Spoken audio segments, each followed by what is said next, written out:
وقال النبي صلى الله عليه وسلم سبع تجري للعبد بعد موته وهو في قبره من علم علما أو كسر نهرا أو حفر بيرا أو غرس نخلا أو بنى مسجدا أو ورث مصحفا أو ترك ولدا يستغفر له بعد موته إلى آخر الحديث أو كما قال عليه الصلاة والتسليم সম্মানীয় মুহতারাম ওলামা হযরত, মঞ্চে উপবিষ্ট, সামনে উপবিষ্ট আমার বাপজিরা বসে আছেন। তাহলে আলেম হতে হবে, তাহলে পড়াশোনা একটু করতে হবে, নাহলে হবে না। আমি আমার টুটা ফুটা জাবানে যেটুকু আল্লাহ আমাকে পড়িয়েছেন, শিখিয়েছেন, জানিয়েছেন চেষ্টা করব। ওমা তাওফীকি ইল্লা বিল্লাহ। হে তরুণ যুবকেরা, হে আমার বন্ধুরা, শুনে রেখে দিন বাবা, জেনে রেখে দেন। হে মুসলমান, একটু লক্ষ্য করুন। আল্লাহর নবী ওয়াজ করেছিলেন, হযরতে আবু বকর সিদ্দিক রাদিয়াল্লাহু তাআলা আনহু ওয়াজ শুনেছিলেন। দয়ার নবীর ওয়াজ শুনে হযরতে আবু বকর হুজুর হেদায়েত হয়েছিলেন।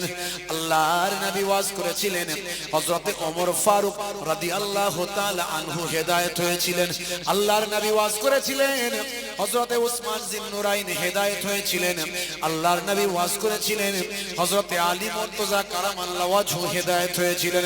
হে তরুণ যুবকেরা, আল্লাহর নবী ওয়াজ করেছিলেন, আবু জাহিল হেদায়েত হয়েছিল ভাই? হয়নি। আল্লাহর নবী ওয়াজ করেছিলেন, আবু লাহাব হেদায়েত হয়নি। কথা ঠিক না ভুল? তাহলে হেদায়েত দেওয়ার মালিক কে? নবীর ওয়াজে তারা হেদায়েত হয়নি। এখনকার আবু জাহিল, আবু লাহাব আছে না নাই? আমাদের মতো মোল্লা মৌলবীর ওয়াজে হেদায়েত হয় ভাই? নবীর ওয়াজে হেদায়েত হয়নি আবু জাহিল। এর জন্য আমার আল্লাহ কোরআন মাজিদের ভিতরে বললেন, বিসমিল্লাহির রহমানির রহিম, ফাযাক্কির ফাইন্না যিকরা তানফাউল মুমিনিন। You keep telling believers will benefit. হে নবী, আপনি ওয়াজ করতে থাকুন, আপনার ওয়াজটা ঈমানদারদের উপকারে লাগবে। জোরে বলুন সুবহানাল্লাহ। নবী ওয়াজ করলেন, ঈমানদার যারা ছিলেন তাদের উপকারে লেগেছিল। এখন আর নবী নাই, নবীর ওয়ারিস আছে। জোরে বলুন সুবহানাল্লাহ। নবী পাকের ওয়ারিস আছে, যারা প্রকৃত আলেমে হাক্কানি। আলেমে হাক্কানি কাকে বলে? যার মধ্যে বাহ্যিক এলেমও আছে আর ইন্টারনাল ভাবে সেই এলেমকে আমলে পরিণত করেছে। জোরে বলুন সুবহানাল্লাহ। শুধু এলেম থাকলে হবে না, সে আলেমে হাক্কানি হবে না। সে জ্ঞানী মানুষ, কিন্তু সে আমল করে না।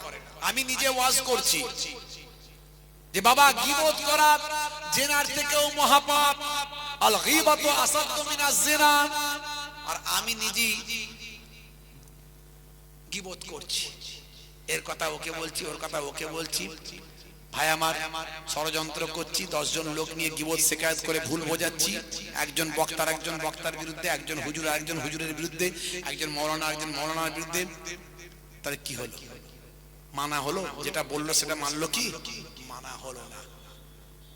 এ হলো হাক্কানি আলেম নয়। এমনি জ্ঞানী মানুষ, কিন্তু হাক্কানি আলেম নয়, নবীর ওয়ারিসের খাতায় পড়ে না।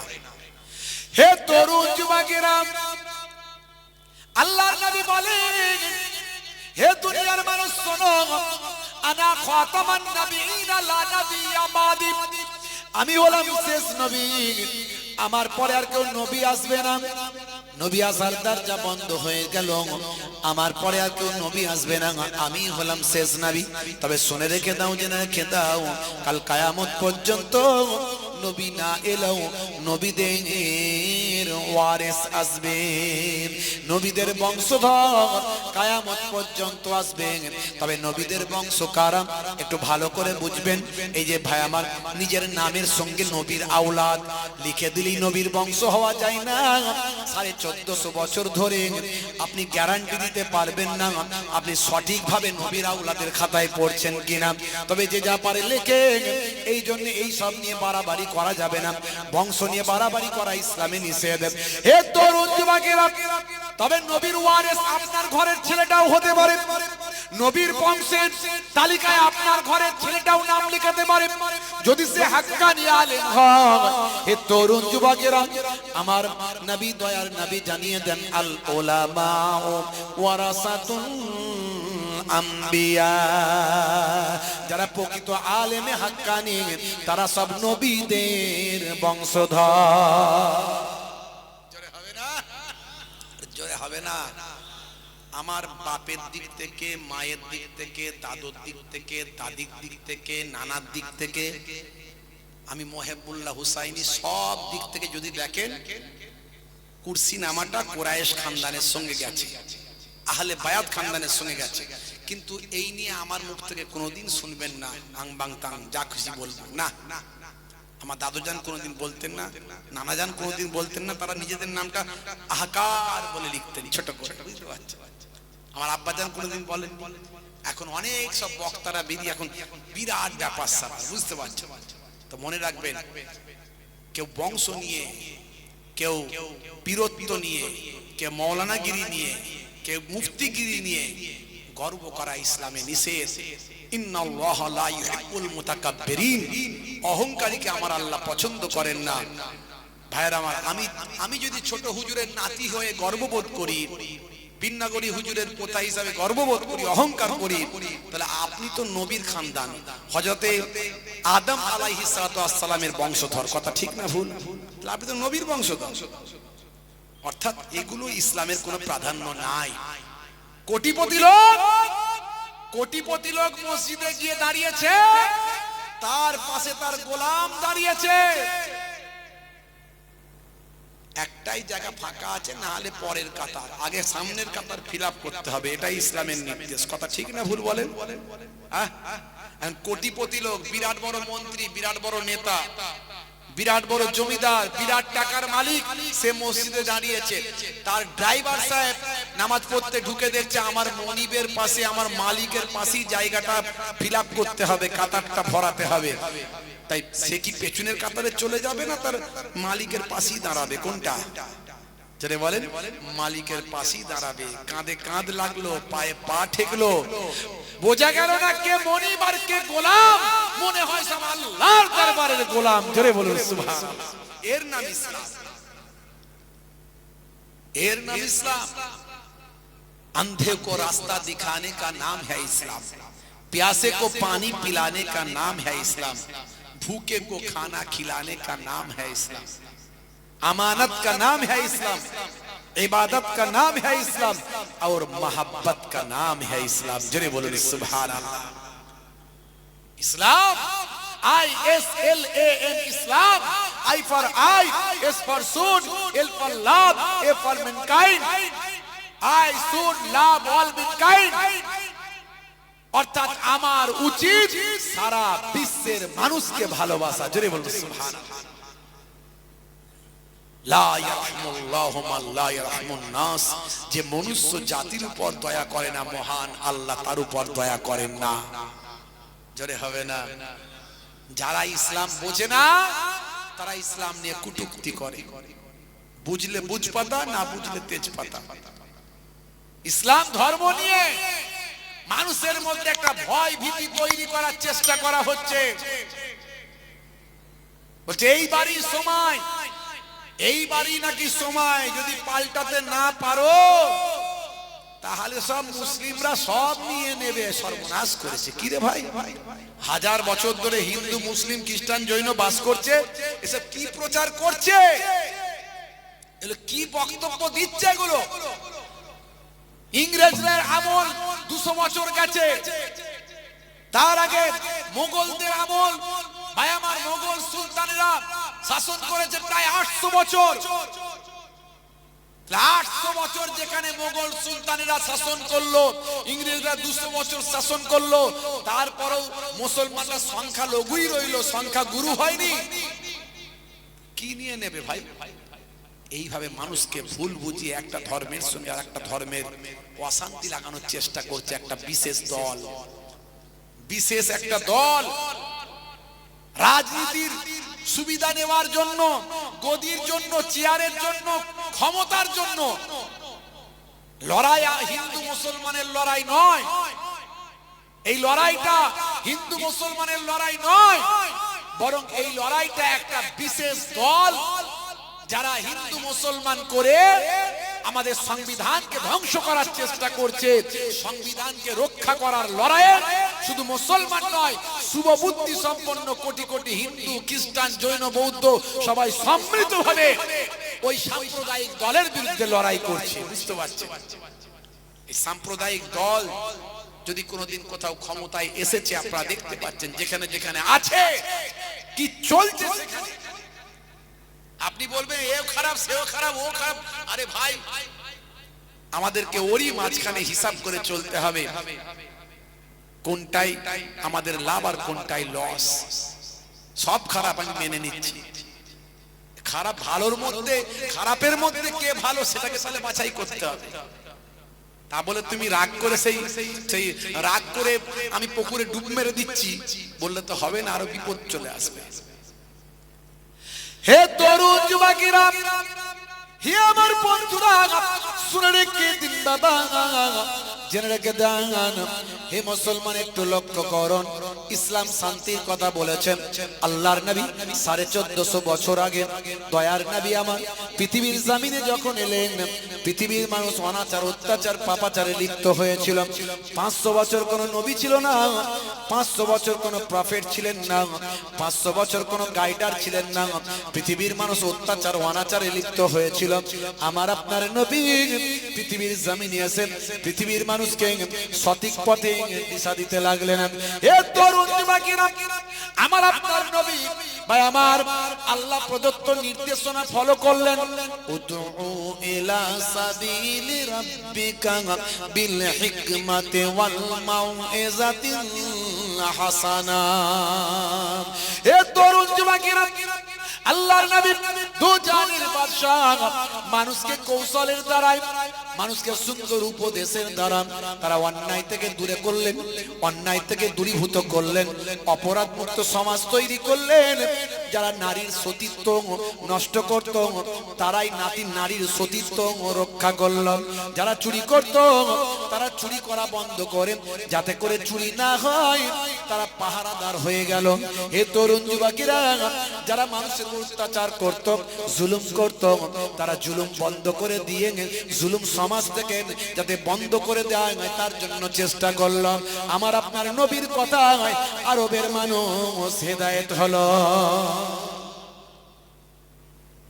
সেই আইয়ামে জাহেলিয়াত, অন্ধকারাচ্ছন্ন যুগ, তখন মানুষ ধর্ষণ করে গর্ববোধ করত, ধর্ষণ করে গর্ববোধ করত। এই জানিস আমি এইভাবে ধর্ষণ করেছি, ও কি ফুর্তি, সবাই হাসছে, সেও হাসছে। ছি ছি ছি ছি ছি ছি। তখনকারের মানুষ চুরি করে গর্ববোধ করত, জানিস আমি কিভাবে চুরি করেছি, গর্ববোধ করত। সবাই তার নামে স্লোগান দিত, হ্যাঁ তুমি ঠিক করেছো, দারুণ ব্যাপার, দারুণ ব্যাপার। বুঝতে পারছো? এটা কবেকার ঘটনা? 1450 বছর আগের ঘটনা। 500 বছর কোন গাইডার ছিল না পৃথিবীর বুকে, 500 বছর কোন টিচার ছিল না পৃথিবীর বুকে, 500 বছর কোন সঠিক পথ নির্দেশক কোন ব্যক্তি ছিল না পৃথিবীর বুকে, কোন নবী ছিল না, প্রফেট ছিল না। তাই তাদের এই অধঃপতন হয়েছিল। এখন আমরা সেই শিক্ষা দিতে পারছি না সমাজে। এখন দেখছেন না, মানুষ চুরি করে গর্ববোধ করছে, মানুষ খুন করে গর্ববোধ করছে। হ্যাঁ ভাই আমার, ধর্ষণ করে, ধর্ষণ, গণধর্ষণ করে গর্ববোধ করছে। গুজরাটে বিলকিস বানু নাম শুনেছেন? নাম শুনেছেন বিলকিস বানু? একজন আমাদের মুসলিম ঘরের মা, তাকে 10 থেকে 12 জন মিলে ধর্ষণ করেছিল, কোনো বিচার নাই, এতদিন ধরে কোনো বিচার হয়নি। অবশেষে যখন এই 10 থেকে 12 জনকে যখন পুলিশ অ্যারেস্ট করলো, ভাই আমার, আমরা ভাবলাম মনে হয় বিচার পাওয়া গেল, কিন্তু অল্প কিছুদিনের মধ্যে তারা ছাড়া পেয়ে গেল। যখন ছাড়া পেয়ে গেল, সেই বিশেষ দল, সাম্প্রদায়িক দল যারা মুসলমানদের শেষ করে ফেলতে চায়, সেই দলের লোকগুলো গিয়ে ওই জালেমগুলোকে, ওই ধর্ষকগুলোকে আবার ফুলের মালা দিয়ে বরণ করলো। দেখেছেন তো নাকি? তাহলে বলুন, এই আইয়ামে জাহেলিয়াত, সে তখনকারের যুগের ছায়া ছবি আমাদের মধ্যে এসে গেছে না যায়নি? আর মুসলমান আমরা কি করছি? মারপিট করছি। কি নিয়ে? টুপি নিয়ে, দাড়ি নিয়ে, জুব্বা নিয়ে। দাঁড়িয়ে কিয়াম পড়বে না বসে পড়বে, হাত কোথায় বাঁধবে? বুকে না কোমরে না পিঠে, হ্যাঁ, না মাথায় বাঁধবে হাত, হ্যাঁ কি জি? তারপরে মসজিদে কলেমা শরীফ লেখা যাবে না, যাবে না। আজানে হাত তুলে মোনাজাত করা যাবে না, যাবে না। আমরা এই নিয়ে মারপিট করছি, আর ওরা বিলকিস বানুকে 12 জন মিলে ধর্ষণ করছে। কেন? যে ও একটা মুসলিম ঘরের মহিলা বলে। লজ্জা লাগে। তবে ওরা কোনো হিন্দু নয়, কিন্তু আমি আবার বলছি, ওরা হিন্দু নয়। যারা প্রকৃত হিন্দু, তারা শ্রী রামকৃষ্ণ পরমহংসদেবের আদর্শে বিশ্বাসী। যারা প্রকৃত হিন্দু, তারা স্বামী বিবেকানন্দজির আদর্শে বিশ্বাসী। যে স্বামী বিবেকানন্দজিকে আমরা স্যালুট জানাই, তিনি আমাদের ভারতের গর্ব। ভারতের সুনাম সুখ্যাতিকে শিকাগো পর্যন্ত, আমেরিকায় গিয়ে ভারতবর্ষের সম্মানকে বাড়িয়েছিলেন। ভারতবর্ষের ভাই আমার নাগরিকের সম্পর্কে তিনি বলেছিলেন, ভারতবর্ষের যে কোনো নাগরিক, সে ভাই আমার ডোম হোক, মুচি হোক, যাই হোক, ভারতবাসী আমার ভাই। তিনি জাতিভেদ, বর্ণভেদ, ধর্মভেদ, ভাষাভেদ সবের উপরে কথা বলে, সাম্যবাদের কথা বলে পৃথিবীর বুকে আলোড়ন সৃষ্টি করেছিলেন। সেই স্বামী বিবেকানন্দজিকে আমরা স্যালুট করি। স্বামী বিবেকানন্দজির প্রচার, স্বামী বিবেকানন্দজির বাণী আমি মানুষের কাছে প্রচার করি। এতে আমার কোনো জাত যাবে না, ধর্ম যাবে না। যাবে না কি ভাই? জাত ধর্ম চলে যাবে? পরধর্মে সহিষ্ণুতা ইসলাম শিখিয়েছে। যারা ইসলাম সম্পর্কে জানে না, তারা উল্টো পাল্টা কথা বলে। লাকুম দীনুকুম ওয়ালিয়া দীন, তুমি তোমার ধর্ম করো, আমি আমার ধর্ম করি না। ইসলাম শিখিয়েছে লা ইকরাহা ফিদ্দীন, ধর্মে কোনো জোর জবরদস্তি নেই, ইসলাম শিখিয়েছে। একজন নিরীহ মানুষকে হত্যা করা মানব জাতিকে হত্যা করার সমান, ইসলাম শিখিয়েছে। রক্তের সম্পর্কে সারা বিশ্বের মানুষ একে অপরের ভাই। হিন্দুও তোমার ভাই, খ্রিস্টান, জৈন, বৌদ্ধ, মুসলিম সবাই তোমার ভাই, রক্তের সম্পর্কে ভাই, ইসলাম শিখিয়েছে। সেই শ্রী রামকৃষ্ণ পরমহংসদেব, স্বামী বিবেকানন্দজি, তাদের আমরা সম্মান করি। স্বামী বিবেকানন্দজি গেরুয়া পোশাক পরতেন, গেরুয়া, তাই তো নাকি? এই গেরুয়া হলো ত্যাগের প্রতীক। এই গেরুয়া পোশাককে আমরা সম্মান করি, কিন্তু বড় দুঃখ লাগে এই গেরুয়া পোশাক পরে মুসলমানের দাড়ি ধরে বলছে বল জয় শ্রীরাম। পুরুষোত্তম রামজি তিনি সম্মানের বিষয়, সম্মানের ব্যক্তিত্ব, তার নামকে অপমান করে মুসলমান দেখলে দাড়ি ধরে বলছে বল জয় শ্রীরাম। এটা হিন্দুরা বলেন, একটা বিশেষ দল। বড় দুঃখ লাগে, এরাও কিন্তু গেরুয়া পরে। এই গেরুয়া আর স্বামী বিবেকানন্দজির গেরুয়া এক নয়। ওই যে দেখছেন না, উত্তরপ্রদেশে একজন মুখ্যমন্ত্রী আছেন, চেয়ারটা সম্মানের চেয়ার, তাদেরকে সম্মান দিয়ে কথা বলি আমি, মাননীয় যোগীজি। এই যোগীজির গেরুয়া পোশাক আর স্বামী বিবেকানন্দজির গেরুয়া পোশাক এক নয়। ওই যোগীজি তিনি অল্প কিছুদিন আগে মনে আছে আপনাদের বলেছিলেন, মুসলিম নারীদের কবর থেকে তুলে ধর্ষণ করো বলেছিল। লজ্জা লাগে। যেখানে স্বামী বিবেকানন্দজি তিনি সম্মান বাড়াচ্ছেন, যেখানে রামকৃষ্ণ পরমহংসদেব যত মত তত পথের কথা বলছেন, সেখানে একজন সেই গেরুয়া পরে ঘৃণা ছড়াচ্ছেন। আসলে প্রকৃত প্রকৃত হিন্দু ধর্মের ধর্মগুরু ভাই আমার তারাই যারা প্রকৃত মানুষকে ভালোবাসার কথা বলে। সব ধর্মের মূল কথা হলো ভালোবাসা, শান্তি, সম্প্রীতি। বুঝতে পারছেন কথা ভাইরা আমার? গেরুয়া পড়লি তো আর স্বামী বিবেকানন্দজি হওয়া যায় না, টুপি দাড়ি জুব্বা পড়লি তো প্রকৃত মুসলমান হওয়া যায় না। মুসলমানদের মধ্যে খারাপ নাই, অনেক খারাপ আছে। দাড়ি টুপি রেখে অন্যায় কাজ করে ফেলছে, তবে যদিও সেটা সংখ্যায় কম। দাড়ি টুপিওয়ালা মানুষ অন্যায় কাজ করছে না, সংখ্যায় কম। এই জন্য বলি দাড়ি টুপিওয়ালা হয়ে যাও, নামাজি হয়ে যাও, তোমার কাছ থেকে পাপ সরে চলে যাবে। খারাপ মানুষ সব ধর্মই আছে, আমাদেরকে ভালো হতে হবে, বলুন ইনশাআল্লাহ।